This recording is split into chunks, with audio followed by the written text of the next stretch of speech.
आज हम मशहूर टीवी एंकर रोहित सरदाना, जो आज हमारे बीच में नहीं हैं, उनके जीवन के बारे में विस्तार से जानने जा रहे हैं।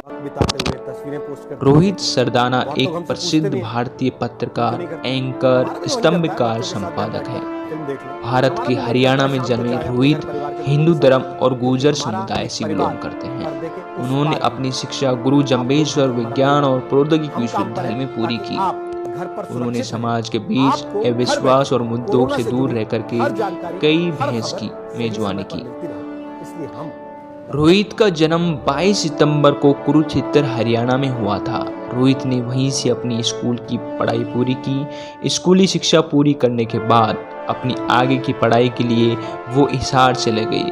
उन्होंने गुरु जम्बेश्वर विश्वविद्यालय विज्ञान और प्रौद्योगिकी में दाखिला लिया। उन्होंने वहीं से मनोविज्ञान में स्नातक की डिग्री हासिल की। उसी यूनिवर्सिटी से मास कम्युनिकेशन में मास्टर की डिग्री हासिल की।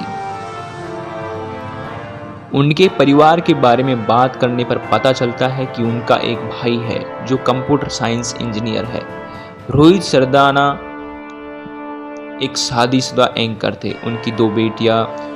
एक इंटरव्यू में रोहित सरदाना ने बताया कि उन्होंने नेशनल स्कूल ऑफ ड्रामा में भी दाखिला लिया था, क्योंकि वे हमेशा से अभिनेता बनना चाहते थे।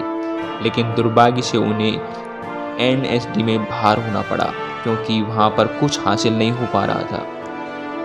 यही समय था जब उन्होंने पत्रकार बनने का फैसला लिया था। रोहित सरदाना ने स्नातक की पढ़ाई पूरी करने के कुछ साल बाद अपना करियर शुरू किया। वो एक हरियाणवी परिवार से बड़े पले बले थे, इसलिए उन्हें अंग्रेजी और हिंदी पर कमान हासिल करने में समय लगा। हालांकि बाद में चरण में भाषा ही उनकी ताकत बन गई। बचपन में रोहित का सपना था, चाहे जो हो मुझे टीवी पर आना है, इसलिए उन्होंने पत्रकारिता में करियर बनाने का सोचा। शुरुआत में रोहित कुछ अखबारों के लिए भी लिखते थे। यही वजह रही उनके टीचर ने उन्हें पढ़ाई के साथ काम करने के लिए भी कहा। रोहित ने फिर कुछ इंटरव्यू दिए और इनकी रेडियो स्टेशन में नौकरी लग गई। रोहित पढ़ाई के साथ ही नौकरी भी करने लगे। वहीं से उनके काम को देखते हुए सिटी केबल ने भी एक शो रोहित को दे दिया। कुछ 1.5 साल रोहित ने इसी पर काम किया। जब रोहित को लगा इतने में से काम नहीं चलेगा, कुछ और बड़ा करना पड़ेगा, तब रोहित दिल्ली आ गए।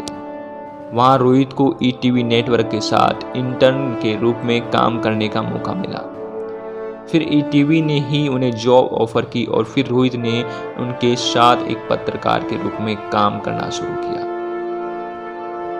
वहां से रोहित का बाद में ट्रांसफर हैदराबाद हो गया। वहां रोहित ने महीने टीवी एंकर का ऑडिशन दिया, पर कुछ सफल नहीं हुए। फिर रोहित ने 5TV VT एडिटर की ट्रेनिंग की और वहीं का काम करना शुरू कर दिया। कुछ समय बाद गुजरात में चुनाव हुए और उसके चलते रोहित ने अपने काम से सभी को चकित कर दिया। इसी हुनर को देखते हुए रोहित को टीवी पर एंकरिंग करने का मौका मिला और वहीं से शुरू हुआ रोहित का एक टीवी एंकर के रूप में कैरियर। 2004 में सहारा के लिए उन्हें सहायक निर्माता के रूप में काम करने का मौका मिला और जी न्यूज में कार्यकारी संपादक के रूप में शामिल होने से पहले उन्होंने सहारा में 2 साल तक काम किया। वर्तमान में वे एक टीवी एंकर थे। वो संसद सदस्यों के लिए एक रिपोर्ट कार्ड भी बनाते थे। इनमें उनके विधान में उनके काम का सारा विवरण होता था।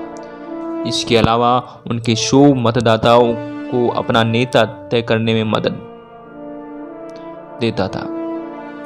जी न्यूज में एक डिबेट शो ताल ठोक के किया करते थे, जिसमें से समकालीन और सामाजिक मुद्दों पर चर्चा करते थे।